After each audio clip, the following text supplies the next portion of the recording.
Welcome to the Embody Me podcast. I'm your host, Amber Fortier, a digital entrepreneur, embodiment coach, and manifestation expert. My mission is to help success-driven, ambitious women stand in their power, embody their inner CEO, and manifest the successful business of their dreams. This podcast provides you with thought-provoking conversation, manifestation techniques, and wellness tips to turn your spiritual practices into a lifestyle, discover your inner rich babe, and massively transform your business, brand presence, and bank account. Let's effortlessly manifest opportunities and embody the rich, the confident, and the wildly successful version of yourself. Press play to dive in. Hello, everyone. I am so excited to be here today with Kellan, talking all about meditation and the importance of meditating for creating your dream life. How are you doing today? I'm just fantastic, and I'm grateful for two things. One, I'm grateful to be able to be here with you, and two, I'm really glad you're doing this. It is such an important thing, like in real life, for people like you to talk about important stuff and not just kind of go with the flow of what's going on around us. So I love that. Oh, well, thank you so much. I appreciate and I'm very grateful for you as well. I know that I'm going to learn a lot, and all the listeners are also going to learn a lot from you. And I think a great place to start off is just telling us a little bit about your story. When I first met you, you had a very inspirational story, and I would love for everyone else to hear it as well. Here's the thing. When I was a teenager, early teens, I started to get interested in meditation. Now, that might sound weird for a teenage boy, but here's the reason. At that time, there were a lot of martial arts things, and there was a television program called Kung Fu, which was starred David Carradine, and he was a guy that trained in China and came to the Old West, and it was set in the Wild West, like the 1860s or 70s or something, and he would go from place to place, and, you know, he was always barefoot and being very Kung Fu-y, right? And every episode there was some bad guy he had to fix, and so he did his martial arts thing. But anyway, it got really fascinating for me, and it was at that same time that Bruce Lee, the movie Enter the Dragon, came out, and all these heavy-duty martial arts things. So I got really interested in that, and we couldn't, I don't know if we could or couldn't, but we didn't afford any real lessons. So I bought a lot of books, and I studied a lot, and I was pretty diligent. I got pretty limber and so forth, but one of the things I was really fascinated about was meditation. The reason that's important is because I think that my experience with meditation and meditation practice is probably what saved my life during the next 40 years of mayhem. And here's what I mean by that. I was raised in a very religious, fanatic sort of, you have to behave a certain way. And the bad part about it was that it was enforced with a lot of violence, a lot of physical stuff that today in 2021 would be felony child abuse, and kids would have been removed from the home. At the time, the only thing I remember is wishing that I would die when my mom beat me, because then she would get in trouble. I remember wishing that regularly. And things like even in high school, when I was big enough to have defended myself, I was too scared, and I remember getting dressed last in the locker room because I didn't want anybody to see that I was black and blue. What that did was it left me feeling like I was no good, like I'm not good enough. No matter what I do, I won't be good enough. And everybody feels that, some, when they try to do things, you know, am I good enough? Will I measure up? The fear of being judged and so forth. For me, it was a raging epidemic, and I lived from 13 to 53, so just about 40 years struggling with MDD, major depressive disorder. And I didn't know that at the time. I didn't talk to anybody about it till I was in my 50s, and most of the shrinks I talked to at that time said they were surprised I was still alive. Meditation played a role in that as well. I remember experimenting with drugs as early as 13, not because of peer pressure, but because I wanted to escape the reality of life that I lived. So that's kind of where my experience with meditation started. I used it on and off, but I had become aware of the ability that we each have to connect with the divine, the otherworldly, the universe, God, however you want to name it. You know, I'm spiritual, so I give it a name. I'll call it God, but you can think of it however you want to. The creative force. And my depression took me on a journey of terror for 40 years. I was also taught that you don't talk to anyone and everything that's wrong with you, you suck it up, and all of the stigma about mental illness. The only kind of mental illness we had any awareness of is people that were obviously handicapped to some degree, and, they called them names and all kinds of stuff that today is also embarrassing, but at the time it happened all the time. And so I didn't ever talk to anyone. I believed with all my heart that everything that was wrong with me and in my life was my fault. At the same time, I felt angry and rebellious toward my parents. I couldn't do things normal kids did because of the religion kind of thing. And I felt deprived, angry, frustrated, but believing that it was my fault and I'm not good enough. So that sort of went on all my adult life. And I spent 40 years trying to prove, now this is going to sound terrifying or stupid, either way. I've spent 40 years trying to prove to my mom that I was okay and somehow get that big stamp, ding, on the forehead that I was approved. And I never got it. I never will. But it took all that time for me to understand that I was in control of my destiny. So the outcome of that was I burned through relationships. I didn't know how to have a real life or a real relationship. I got married against my parents' objections. That didn't last very long, 3 or 4 years. Got divorced, got married again, kept trying to make a lot of money because I thought one thing I knew how to do, I knew how to make money. So I got a lot of good jobs and got promotions. And even though I was blessed with a lot of smarts, it was not the right kind of okayness. I made a lot of money, but I still sucked as a person. And that led me through these cycles of addiction, self-sabotage, where I would ruin the good things that I had, both relationship-wise and career-wise. So I'd make a lot of money. I would get promoted in all kinds of positions, and I ended up making ridiculous amounts of money over the course of those 40 years. Some very, very high-profile jobs in the United States and in Canada on the world stage in the little area of expertise that I had. So world-class figure. And if you look my name up on Google, there's thousands of references, and I've testified before Congress and all of that sort of thing. But behind the scenes, my life was a wreck. And so it'd be like a movie, easily movie-worthy, where on the one side it's like, whoa, wow, great success, and behind the scenes it's like, holy cow, that kind of thing. And that was real life for me. I went to secret rehab things so that nobody would know for high-ranking executives and just on and on. And that went on until 2007. And in 2007, I was about 52. And in August of 2007, the divine had enough and was going to give me an opportunity to change. I say an opportunity because my experience is that always the interface we have with the divine is in the form of an invitation. Rarely do you see, if ever, God come down and make somebody do something. There's an invitation. It might be pretty loud, but it's still an invitation. So mine was pretty loud. In August of 2007, I came home from work one day, and I was a high-powered executive, and I was making so much money that my $3,000 a week cocaine problem was lunch money. So there was no issue with money. I had all kinds of I had a neighbor that said he had garage envy. I had like 6 cars and motorcycles and, the whole stupid demonstration of nothing. But anyway, so I came home, was getting ready to go out to party for the weekend, and I was living with 4 teenagers. I had 10 children that were all mine, and 4 of them were living with me. Some of them were grown up and married. Right before I got ready to go out, I had this incredible urge to watch television. Now, that might not sound weird, except for I didn't watch television. I mean, I really didn't watch television, but I needed to turn it on. And then I realized that even though I had the biggest, latest, coolest TV you could buy, I didn't know how to turn it on, which is how much I didn't watch television. So one of my daughters turned it on and then threw the remote at me in disgust. It came onto a television program that I never heard of, but I'd never heard of any of them because I didn't watch TV.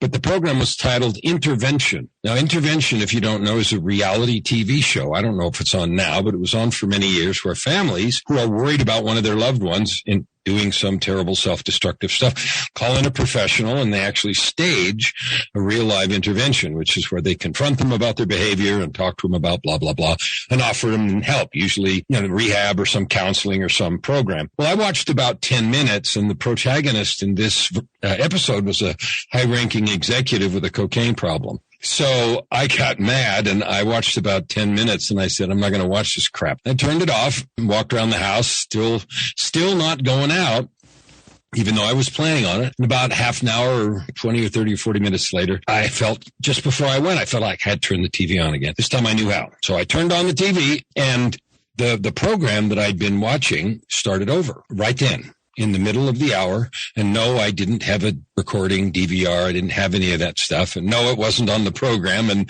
no, that can't happen, but it did. There it was right at the beginning. It scared me to death. And I thought, holy crap, I guess I should watch this. So I did. And the program did not go well. The executive turned down all the help. Screw you, stomped out of the thing. No way am I doing this. But it scared me bad enough that I thought I didn't go out. I went to bed. And when I went to bed, I went to hell. And what I mean by that is I don't know where I was physically. I went to bed and then I found myself what felt like out of body somewhere.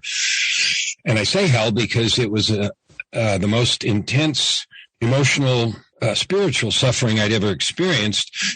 I was a witness to the parade of events of my life and all the things that I'd done, decisions I'd made, lies that I'd told. I was, in the attic, a pathological liar, and just all the misery that I'd caused and all the people that I'd hurt and all the things just sort of paraded before my eyes for what felt like forever. And so it was the most horrifying thing I've ever felt.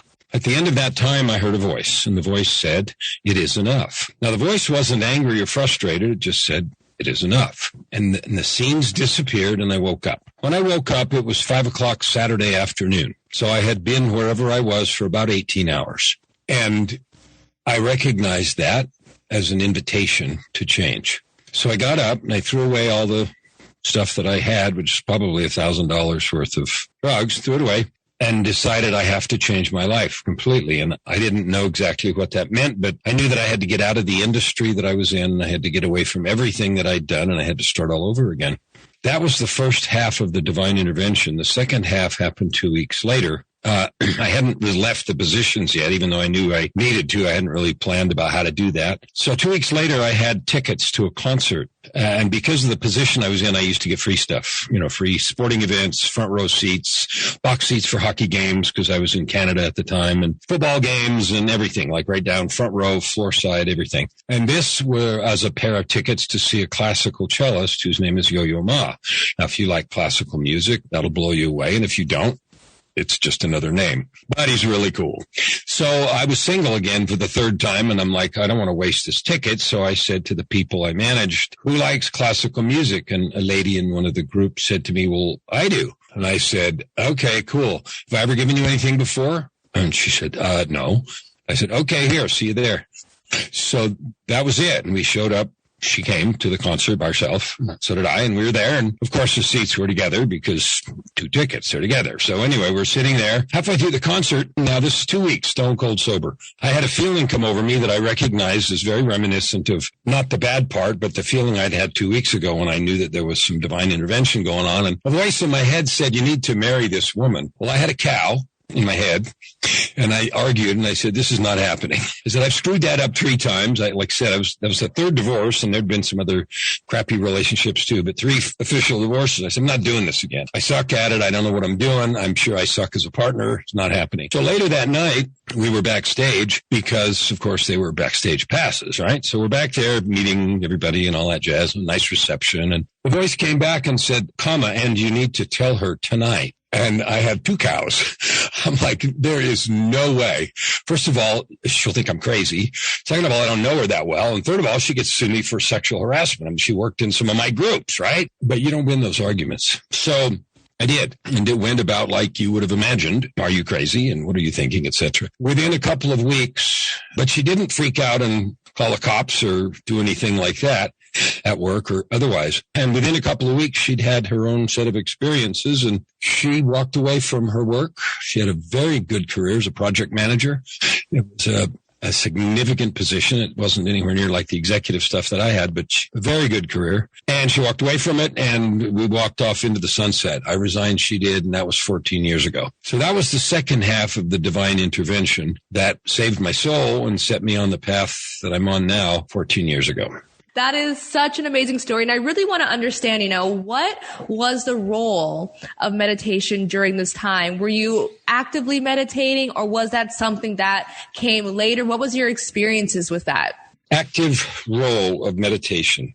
So I wasn't in a daily meditation practice at the time. As a drug addict, I wasn't really doing that. There had been periods in my life. So it wasn't a constant 40 years of addictions. It was in and out. relationships would go up and down. And so there were times when I was regularly doing it. I had done it enough that it wasn't strange to me. And when those kinds of things happened, like it had happened the first incident 2 weeks earlier than the one I just mentioned, I did then spend some time in deep meditation and contemplation about what I would do, what had actually happened to me, what did it mean. And so the role of meditation was very important in terms of coming to grips with, you have to decide when something like this happens. Am I insane? Do I need to check myself into a mental institution? Or did something really happen here? I mean, you have to answer those questions. You can't pretend them, because it's quitting a job worth millions of dollars and leaving people in the middle of something that you had,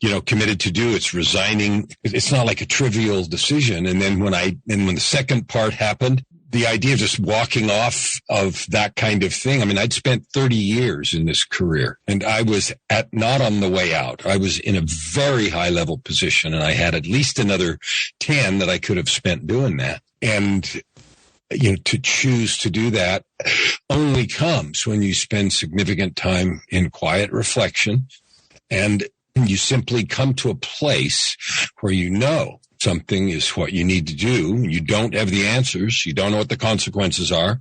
You don't know where the potholes are, but you simply know, I've got to go through this door over here. And I love how you say that, because I often have the same experiences in meditation where I don't know why I'm being told to open this door. I don't know what's behind it. As you say, you don't know what challenges are on the other side of it, but you just have this inner feeling within you that I need to follow this through.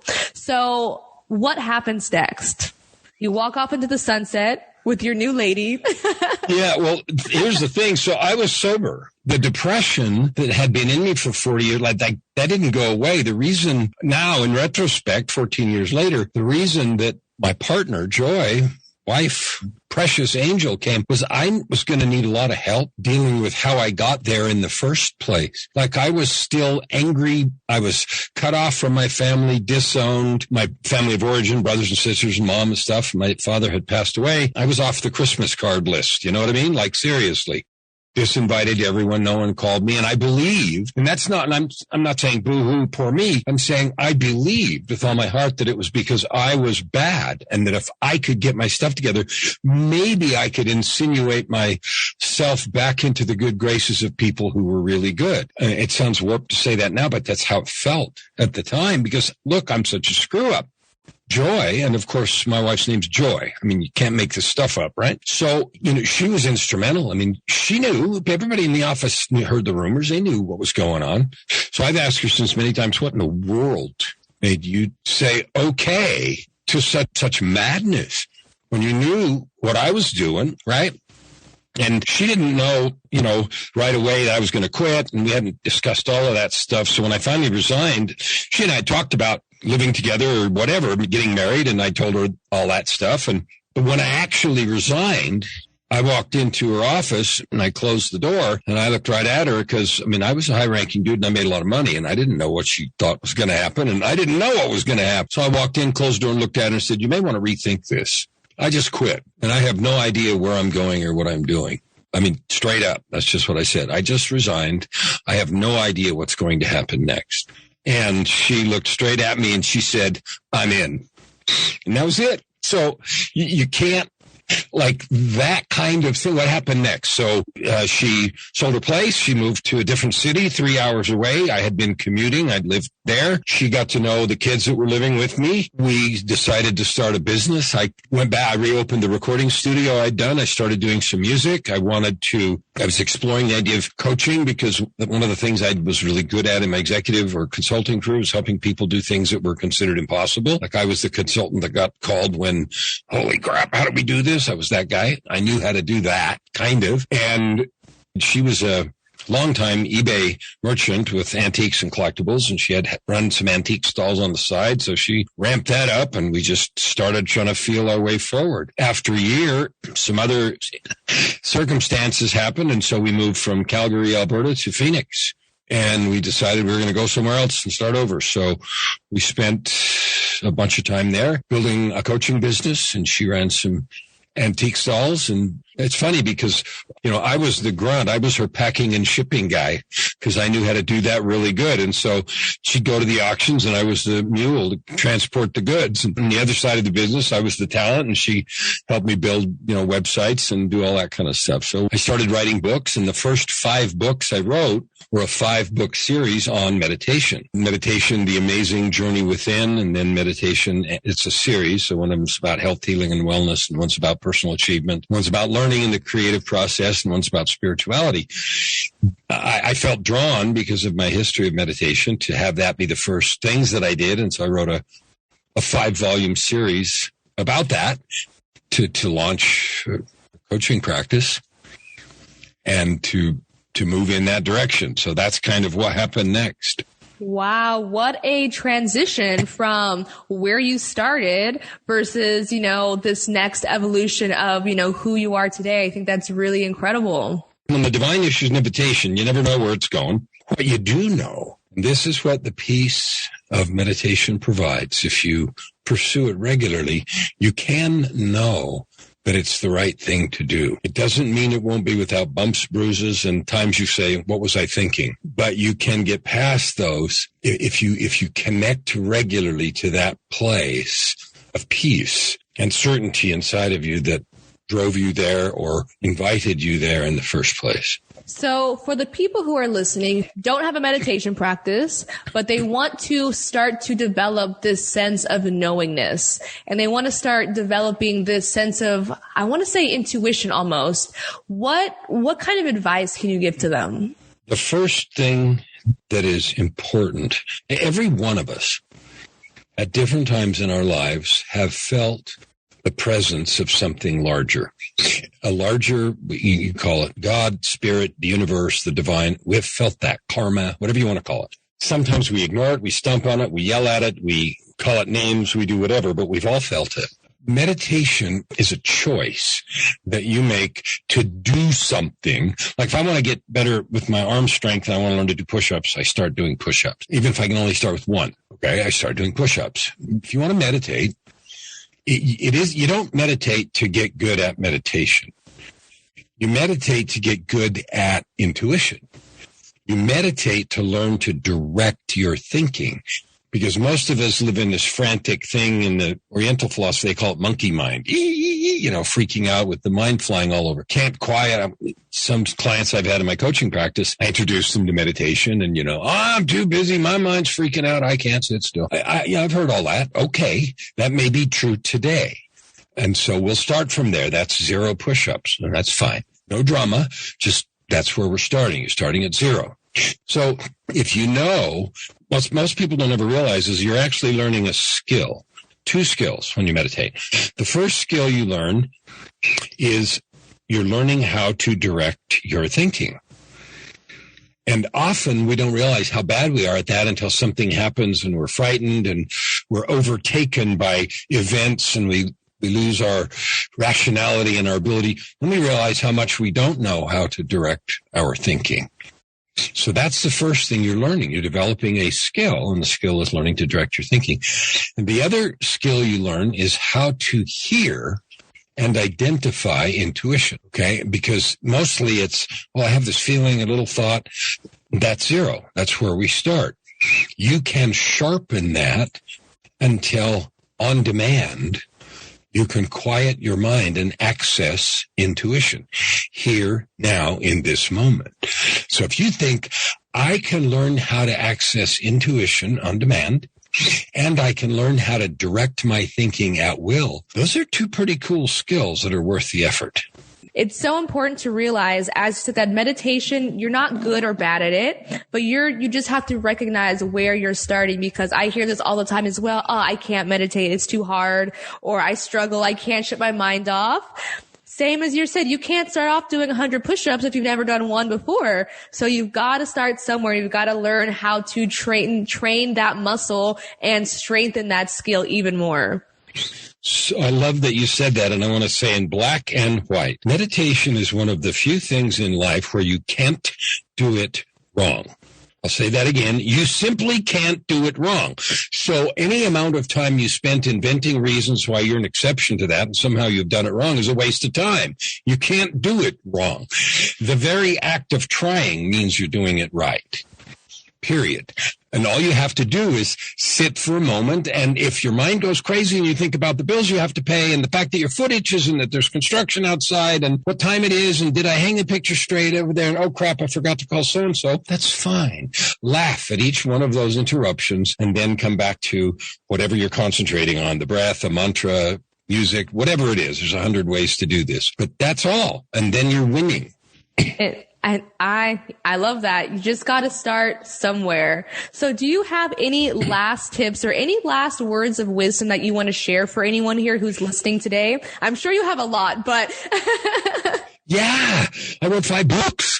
Yes, of course I have lots. Here's the thing. I start. People say to me 2 things. 1, I can't do it. I'm doing it wrong. 2, I don't have time. And they say that as if meditation takes time. Well, if I ask you to run up and down the street 25 times, that takes time. It might take you an hour to do that, depending on how far up and down the street you go. Meditation is one of these peculiar things that creates time. So when I spend a half an hour quietly in meditation, it creates an hour in my day. And I'll tell you how that happens. Decisions are faster. There are less mistakes. Things don't bother me. All of the distractions seem to be less urgent. All of the little niggling stuff that takes your attention and time all day long goes away. So it literally creates time. So that's the first thing. The other thing I would say as a last piece of advice is there's really only 3 parts. I don't care what style you do. I don't care if you use concentration meditation, body scan meditation, mantra meditation, focusing on your breath, listening to an app on the iPhone or not iPhone, whatever. I don't care what kind you do. You're only trying to do 3 things. Thing number 1 is slow down enough to be where you are. Just slow down enough to be where you are. And that also means be when you are, because often we're thinking about something that's past or something that's in the future. So just slow down enough to be where you are and when you are. Now that takes practice and lots of laughter and lots of mistakes and lots of whatever. But that's principle number 1. Principle number 2 is be still enough to notice what is there. When you start to slow down, and you do it a little bit more and a little bit more, you'll begin to notice underlying things in your mind and in your heart that were masked before because of the noise. So that's principle number 2. Slow down enough to be where you are. Number 2, be still enough to notice what is there. And number 3 is trust that what comes to you is truth. Those are the 3 principles about learning meditation. I don't care what style you use. Wow. Thank you so much for sharing your story, for giving us all of those tips. I'm just in awe and so inspired by you. I resonate with you a lot with your story as well, growing up in a very abusive religious household. And I am just, on a different part of my journey as well, but it's so encouraging to, really hear where you came from. And even though you went your whole life, you said you were 50, making these mistakes, still having your addictions, you were able to really come out the other side of it. And I'm sure that gives a lot of other people the hope and the inspiration that they need as well. So thank you again, of course, for spending your time and for being here. It is so appreciated. You are welcome. And that just reminds me that I don't care where you are or where you've been. It's never too late. Like if you're breathing air, it's not too late to matter and have an impact. Thank you so much. And for anyone who wants to find you on the internet, online, on social media, where can they connect with you? Well, that's the fun thing about having a name like Kellan Fluckiger. As long as my glorious and beautiful podcast hostess spells my name right, I'm really easy to find. LinkedIn, on Facebook, on Instagram, I have my website, my name. On Amazon, there's books and music, because there's only 2 Kellan Fluckigers in the world of 8 billion people. And the other one is my oldest son. So I'm really easy to find. I love that. And for everyone listening, I will also have his information in the show notes, the description, and in our blog. So feel free to go check it out and read some of his books. And once again, thank you so much for being here. You're welcome. I hope you enjoyed this juicy episode of the Embody Me podcast. If you love this episode, please give us a 5-star rating and share with the woman in your life who needs to hear this. And don't forget to subscribe so you can keep up with all of our upcoming releases. I cannot wait to catch you in the next episode.